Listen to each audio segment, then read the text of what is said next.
more to go. So we are trying to make our work a little bit easier. So we're using a paint shaker to mix the solids on the barrier coat, which usually all settle on the bottom and you get like a big cake of solids in there. This is a high solids paint, so this is going to save me a lot of time trying to get this solids mixed back in so we can get it ready for bottom painting.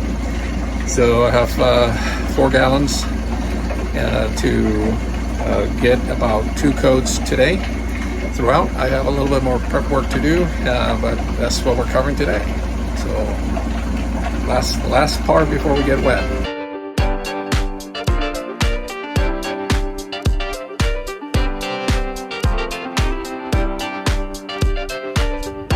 Hello folks, Jose with Sailing Vessel Reverie. It's been a while since I give you an update. Things have been pretty crazy with work. So I'm almost to the finish line here. So I'm going to give you kind of an update on everything that we've done since my last video. And today actually is kind of the beginning of the end. I'm starting the bottom paint. So I got to put 2 coats of barrier coat today, 1 coat of barrier coat and 1 coat of bottom paint tomorrow, and then 1 final coat of bottom paint the day after, and paint the boost strap. And after that I'll be ready to go back in the water. So I'm hoping by Sunday I'll be able to resplash Reverie.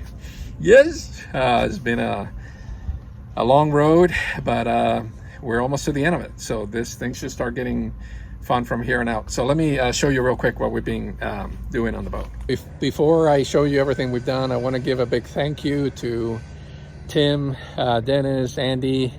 This guy's are for Tim Smith Marine Services in Sarasota, Florida. I'll put the number right here, so in case you guys need work on your boat, you know how to call. If it wasn't for them, I got so busy I couldn't get a lot of things done, and I had to get some help. And they came over and really helped me get Reverie ready to go. I'm on the last part, we're just getting the bottom paint completed. So I really appreciate everything you guys did for me. So a big thank you from Carmen and I on helping us get our Reverie back in the water.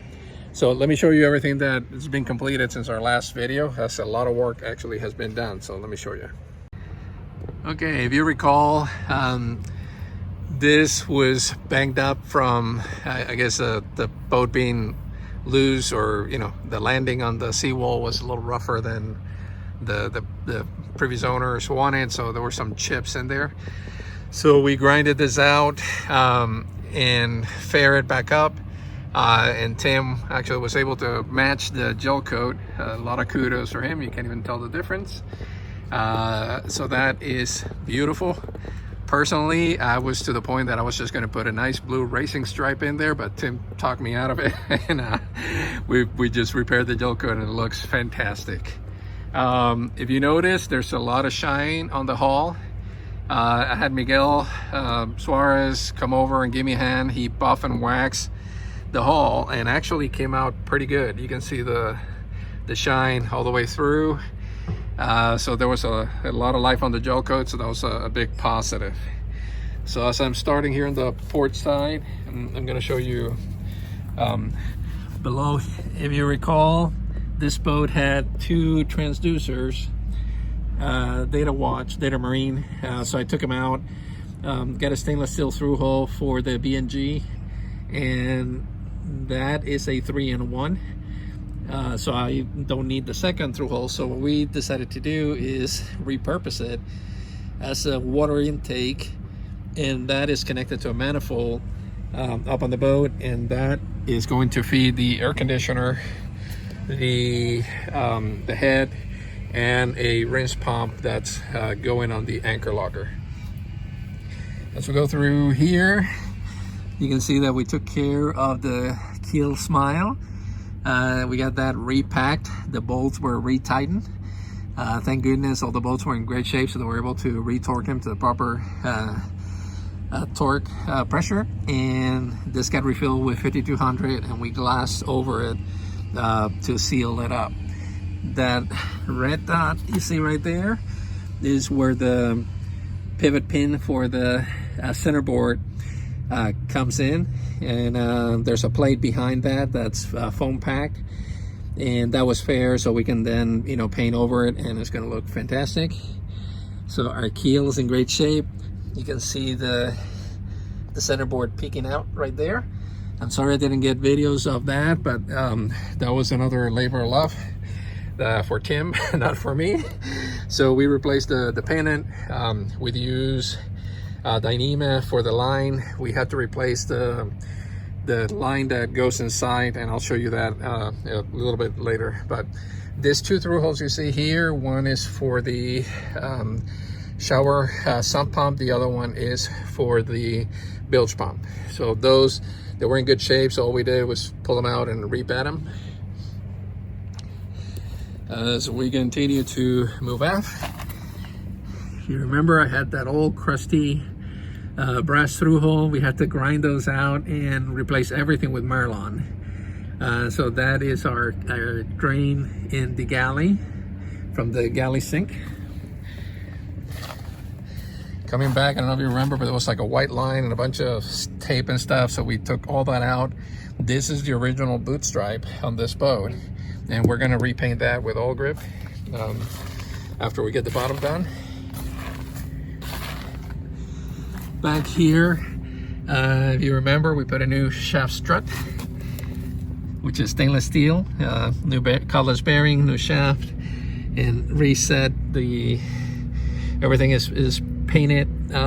This is where the sink is going, but we had to put a sacrificial to get the keel back into its shape and seal the shaft strut in place. So that is done. This is actually Tim's design, and is really to keep fishing lines or things like that if you get into an area that's pretty cruddy from getting caught in between your the keel wedge and the keel, the rudder wedge and the keel. So that kind of cut things out. These flaps are made out of Kevlar, and they're designed to help with the water flow. So they do not interfere. You can see I'm turning the rudder. They do not interfere, and that's kind of what Pearson had in here originally, but they were made out of a plastic. So Tim made a bar out of fiberglass, the Kevlar, and I'm going to take these out. I'll show you what that looks like, to give us the original setup, and it'll help with the performance.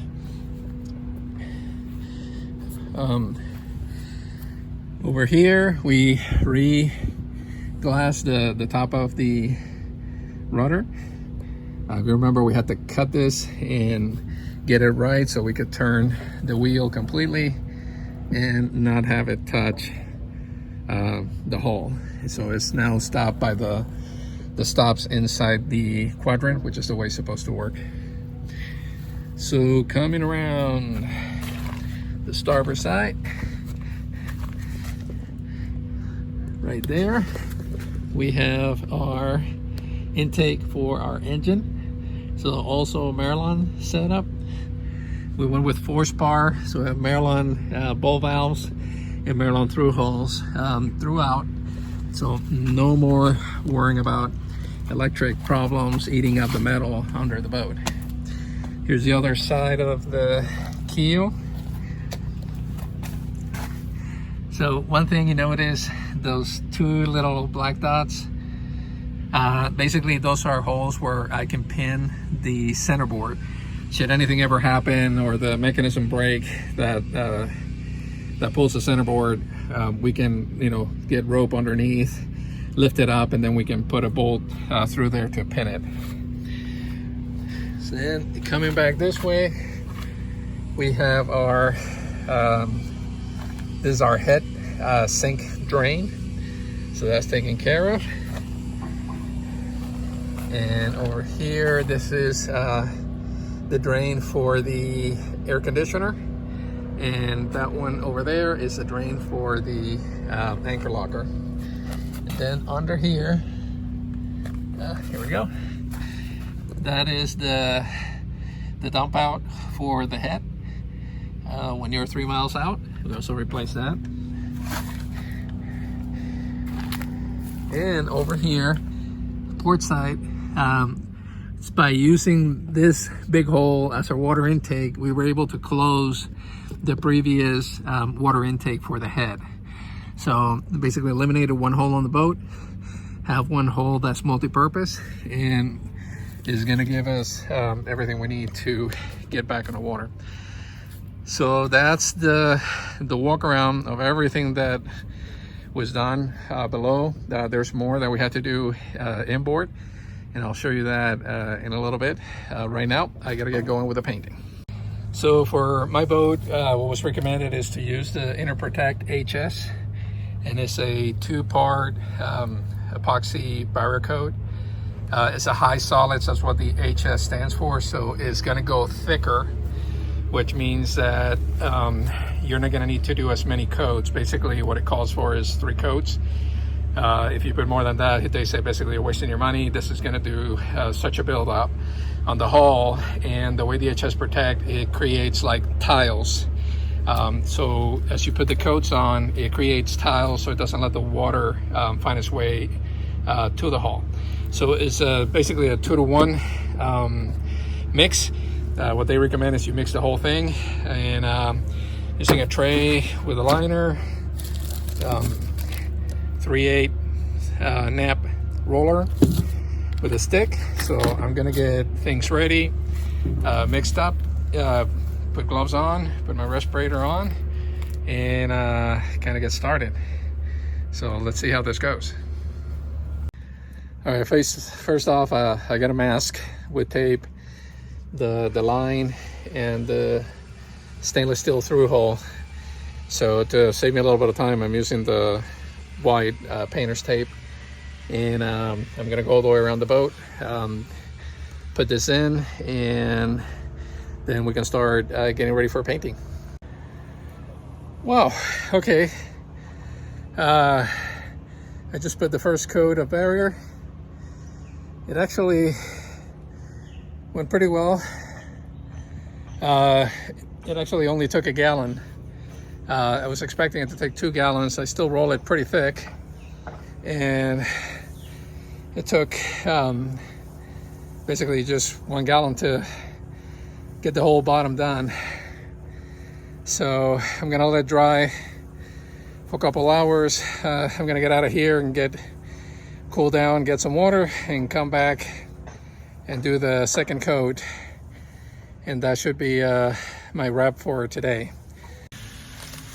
All right, back for round number 2, and one thing I needed to figure out is the amount of time it would take under this heat. We're in Florida, for the bottom paint to dry, and it's actually after like a couple hours it's completely dry. So let me show you here. So normally this is kind of the side I started. If I put my finger on it, it's supposed to leave a fingerprint, and I should have paint on my finger, and unfortunately that is not the case. So this is pretty much completely dry, which means that when I do the third coat of barrier tomorrow, I'm gonna have to do one side of the boat, come back, and by the time I get to the back side of the boat, the front is going to be ready to take the first coat of bottom paint. So I'm gonna have to break it up, where I'm doing, you know, as far as I can go. Hopefully get the whole side done, check the dryness of the barrier coat, and if it's ready, I'm gonna have to jump right on with the bottom paint and start putting the bottom paint, because we need the chemical bond between the barrier coat and the bottom paint for it to stick really well. Otherwise I'm gonna have to sand the barrier coat, which I definitely don't want to do, and in order to do that, so I'm gonna finish up putting the second coat of the barrier coat. I'm gonna pull the tape out. I need to reset the line about a 1/2 inch higher, so the last coat of the barrier is going to overlap the other two. and create kind of a lip to do a better seal. And pretty much that'll be our job for today. So let me get cracking, and I'll show you how it looks after we get done. So there was a little bit of paint left on the can, and this sucker is set hard. I mean, it's like completely solid. That's amazing. So definitely, you know, I'm gonna go through a gallon. Probably I'll use less. Actually, there's a little bit underneath, but it's almost completely. It's like there's a little bit of wet left underneath, but the can is only, you barely have enough time to get the paint mixed and the paint put on the boat, so you got to work quickly. And basically none of the stuff is reusable, so as you finish the job, basically just throw it away and move on to the next one. So let me get ready and get started. All right, so finished the second coat. Took the tape off. You don't want to leave the tape sitting for too long, otherwise it dries out and it's really hard to get out. So I took it out. I have to reset the tape tomorrow about half an inch higher than where it is. So I need to be just up a hair, and what that's going to do is it's going to create a lip over the previous two coats, and it'll create a very nice seal for the hull. So it's looking good. Let me flip the camera around. So the paint cover's really good. I have a couple of spots, I guess, where the jack stands were, where we're sanding that probably could have used a little bit more sanding to smooth it out, but it's gonna be fine. Let me get on the shady side here.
So I'm really excited.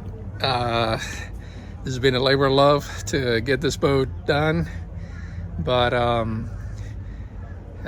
promised my wife that it would be back in the water for our anniversary, which is June 2nd. So I'm keeping my promise, honey. I'm getting the sucker done so we can be splashed Sunday, and it'll be ready for our anniversary. So so it's been great. I mean, you know, if I was, you know, if I was going to change something, probably I would have hired some help sooner. You know, kind of hindsight is 2020, because I got really busy with work, and I'm still working. I do real estate and I do yacht sales, so it keeps me really busy. And all of a sudden, everybody wanted a boat and a house, so it got even worse, which is great. You know, don't get me wrong. I love our business. But then I didn't have time to work on the boat because we're working almost 7 days a week for months. So hindsight 2020, I probably should have hired the guys sooner. It would have cost me, you know, what it cost me now, but at least I would have saved money from sitting on the yard all this months. But you know, it is what it is. We're really happy with the boat. I'm excited to get this thing back on the water. I still have some projects left, things that kind of started before, you know, while we were waiting to our turn to get on the yard. So I still have some electric work to do. I have to connect the pump. I have to install a windlass. I have a new panel for the electric. Got tired of all the little bits and pieces from the original system. So we're going with a brand new panel for the electric for AC, DC. So I got that. I got some plumbing to do. Head is hooked up, so we have a functioning head. And the biggest thing is going to be if the AC will work. So Reverie came with a 12,000 BTU air conditioner, some Mermaid Air. And, you know, the pumps were fried. The electric was done wrong. But the unit is still charged. And after talking with Mermaid Air, they said that typically they don't die. There's just a high pressure switch that you can reset by hand. So I'm ready to get it on the water, get water coming in, replug the electric, and then run it and see if it'll take off. So that would be a huge bonus if that works. So we're really excited about the whole thing. So that's it for today, folks. Got some cleanup to do here in the yard, and put all this stuff away, and then I'm gonna go home and cool down.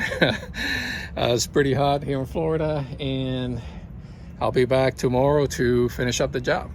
So have a great day. Catch you later.